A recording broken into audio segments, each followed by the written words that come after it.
Di sini saya Desi Ratnasari, saya mahasiswi profesional Stika Surya Global Yogyakarta tahun 2020. Di sini saya akan memberikan pendidikan kesehatan terkait dengan mengenal BPH atau benigna prostat hiperplazia. Nah, di sini memerlukan waktu kurang lebih sekitar 30 menit.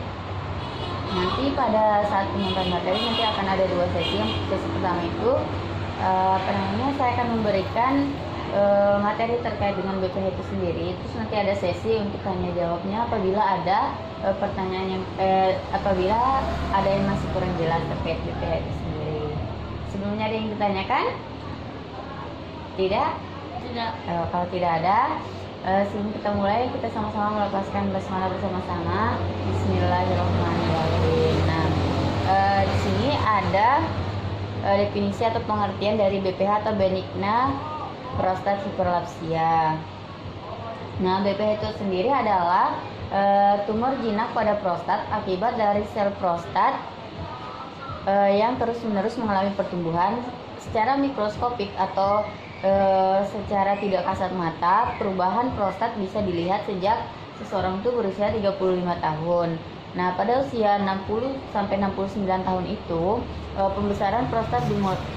pembesaran prostat mulai menimbulkan keluhan klinis pada 50% pria. Nah, sedangkan pada pria yang berusia 80 tahun ke atas itu BPH terjadi hampir pada 100% pria. Nah, itu menurut Panitia tahun 2019. Nah, di sini BPH ini sendiri dibagi menjadi 4 grade. Itu menurut Syamsi Hidayat dan De Jong ya. Di sini ada grade pertama itu apabila ditemukan keluhan prostatismus. Nah, pada colok dubur ditemukan benjolan prostat. Kemudian itu batas atas mulai teraba dan sisa urin kandung kemih itu sekitar 50 mili. Nah, kemudian itu ada yang derajat kedua atau grade kedua, yaitu ditemukan benjolan prostat lebih jelas pada colok dubur dan batas atas dapat dicapai. Nah, sedangkan sisa volume urinnya itu sekitar 50 sampai 100 mili. Kemudian itu ada grade ketiga. Nah, pada saat dilakukan pemeriksaan colok dubur, batas atas itu sudah tidak teraba dan sisa volume urin lebih dari 100 mili. Nah, di sini tuh menandakan bahwa obstruksi atau penyumbatan yang terjadi pada prostat itu sudah mulai membesar sehingga urin itu sudah susah untuk keluar. Nah, sedangkan pada grade keempat atau derajat keempat itu apabila sudah terjadi retensi urin total. Nah, retensi urin di sini yaitu urin itu sudah tidak bisa keluar. Misalnya pada saat seseorang itu melakukan BAK atau buang air kecil, nah urinnya itu tidak bisa keluar dikarenakan ada yang menghalang di sana. Nah, yang menghalang itu BPH itu sendiri. Kemudian itu kesimpulan dari BPH ini atau benigna prostat hiperplazia ini adalah suatu penyakit yang disebabkan oleh faktor penuaan yang bisa terjadi pada pria. Nah, di mana prostat mengalami pembesaran memanjang ke atas dan ke dalam kandung kemih sehingga menyumbat aliran urin dengan cara menutupi orifisium uretra atau jalannya urin. Uretra itu jalan untuk keluarnya urin, atau urin itu sama dengan pipis atau air kecil ya. Kemudian itu ada penyebab dari BPH itu sendiri, yaitu menurut Purnomo pada tahun 2000 itu hingga sekarang belum diketahui secara pasti penyebab dari BPH ini. Nah, tetapi beberapa hipotesis menyebutkan bahwa hiperplazia prostat erat kaitannya dengan peningkatan kadar dehidrotestosteron atau DTH dan proses penuaan. Nah, dehidrotestosteron atau DTH ini merupakan salah satu hormon yang ada di dalam tubuh yang memicu terjadinya perkembangan karakteristik pria. Nah, seperti pertumbuhan rambut dada, kemudian suara menjadi berat dan penebalan otot atau peningkatan massa otot. Nah, kemudian itu sedangkan menurut Anindya tahun 2019 itu penyebab dari prostat ini berkurangnya jumlah testosteron yang aktif, kemudian itu peningkatan hormon estrogen yang mempengaruhi pertumbuhan sel kelenjar prostat, terus itu produksi hidrotestosteron pada laki-laki usia lanjut itu yang memicu pertumbuhan sel. Nah, kemudian itu ada beberapa tanda dan gejala. Tanda dan gejala yang muncul itu ada keluhan pada saluran kemih bawah yang akan menyebabkan gejala obstruksi dan gejala iritasi. Kemudian itu keluhan pada saluran kemih atas, gejala obstruksi seperti nyeri pinggang, terus benjolan pada pinggang dan demam. Kemudian ada gejala di luar saluran kemih. Nah, di sini juga ada beberapa komplikasi dari BPH itu sendiri. Nah, komplikasi yang sering terjadi pada pasien BPH yaitu dengan semakin beratnya BPH-nya itu dapat terjadi obstruksi saluran kemih atau terjadi penyumbatan pada saluran kencing pasien karena urin tidak mampu melewati prostat. Hal ini dapat menyebabkan infeksi saluran kemih apabila tidak diobati dan mengakibatkan gagal ginjal. Kemudian itu kerusakan pada bagian urin atas.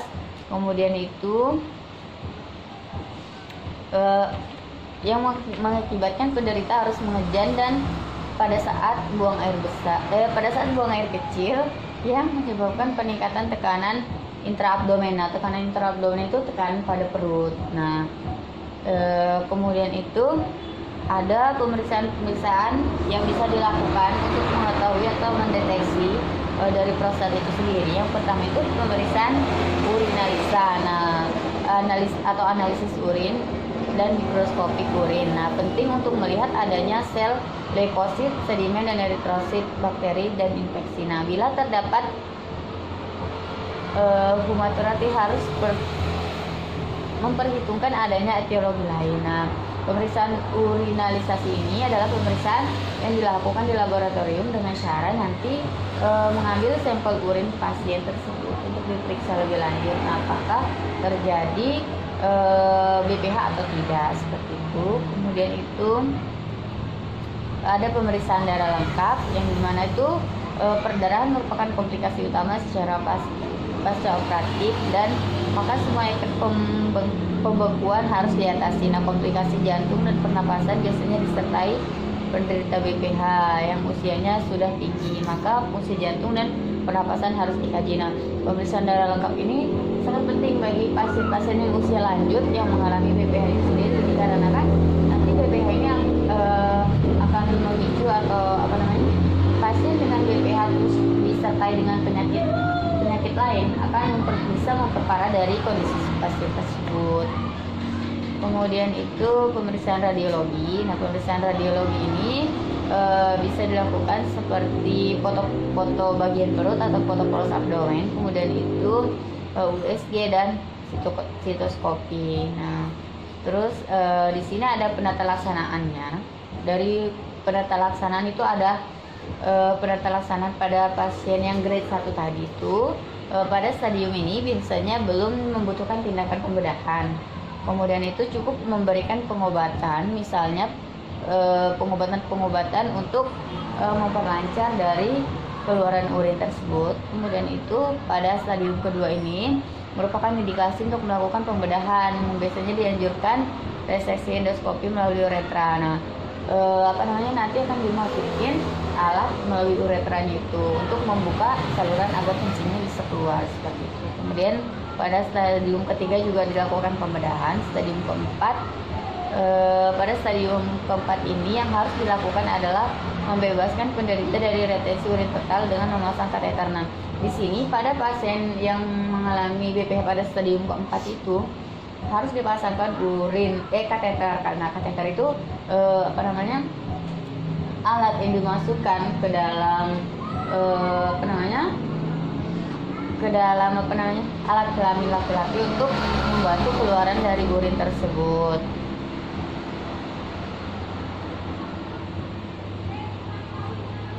Kemudian itu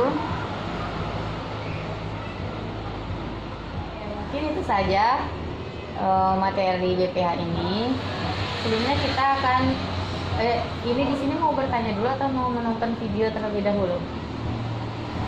Pak, saya ingin bertanya. Oh, mau bertanya. Ya, baik Ibu, silakan. Tanda dan gejala apa saja yang terjadi pada saluran kemih bawah? Oh iya, Ibu bertanya terkait dengan tanda dan gejala yang terjadi pada saluran kemih bawah ya. Ya. Nah, tadi kan saya sudah menyebutkan bahwa tanda dan gejala yang terjadi pada saluran kemih bawah itu ada dua. Yang pertama itu saluran gejala obstruktif, yang dimana gejala obstruktif ini seperti retensi urin. Nah, retensi urin tadi sudah saya jelaskan bahwa urin itu tidak bisa keluar atau kencing pasien itu tidak bisa keluar. Kemudian itu presentasi ini sulit memulai kencing. Misalnya pasien itu kayak pengen pipis tapi untuk memulainya itu susah untuk keluar pipisnya seperti itu. Kemudian itu intermiten. Nah, intermiten ini kencingnya terputus-putus. Misalnya pada saat pasien ini kencing, nanti kencing itu akan keluar tapi sedikit seperti itu. Nah, itu intermiten atau kencing yang terputus-putus. Kemudian itu ada gejala iritasi yang kedua tadi. Gejala iritasi ini meliputi frekuensi nokturia. Nah, nokturia ini pasien itu kemudian itu urgensi atau perasaan ingin kencing sangat mendesak dan disuria atau nyeri pada saat kencing itu sendiri. Ada yang ditanyakan lagi, Bu? Oh, tidak ada. Baik, kalau tidak ada kita akan menonton video terlebih dahulu, Bu ya. Di sini ada video terkait dengan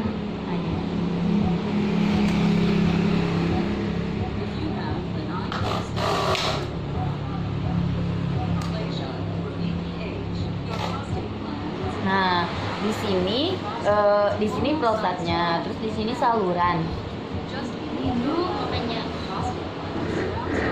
Nah, nanti dari sini nanti urin itu akan keluar melalui saluran ini. Nah, yang terjadi permasalahan itu pada bagian ini, bagian prostatnya ini, sehingga urin itu tidak bisa keluar.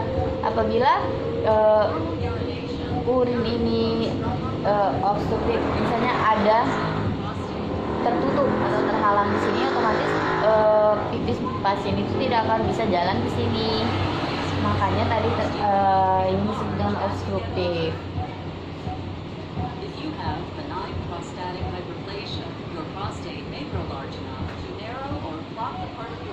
Nah, ini akan menyempit, terus di sini terjadi pembengkakan sehingga misalnya ini apa namanya? Ini salurannya. Ini kan saluran buat keluar kan? Ini tempat urinnya. Nanti dia akan dihimpit sehingga ini tuh akan mengecil, menyempit, terus urinnya itu tidak bisa keluar. Terus ini ada lagi videonya.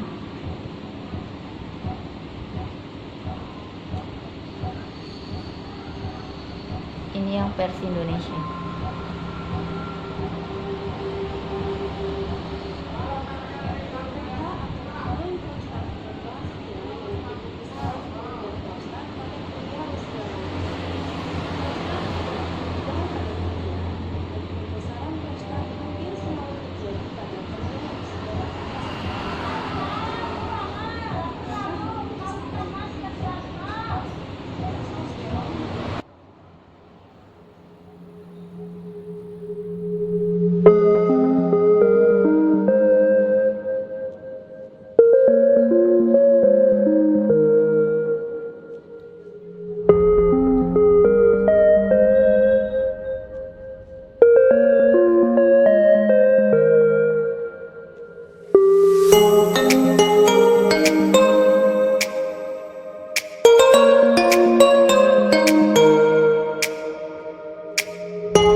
Itu tadi ya terkait dengan video dari BPH itu sendiri. Ada yang ditanyakan lagi? Tidak ada. Kalau tidak ada, saya akhiri, Bu ya. Sekian, wabillahi taufiq wal hidayah. Assalamualaikum warahmatullahi wabarakatuh.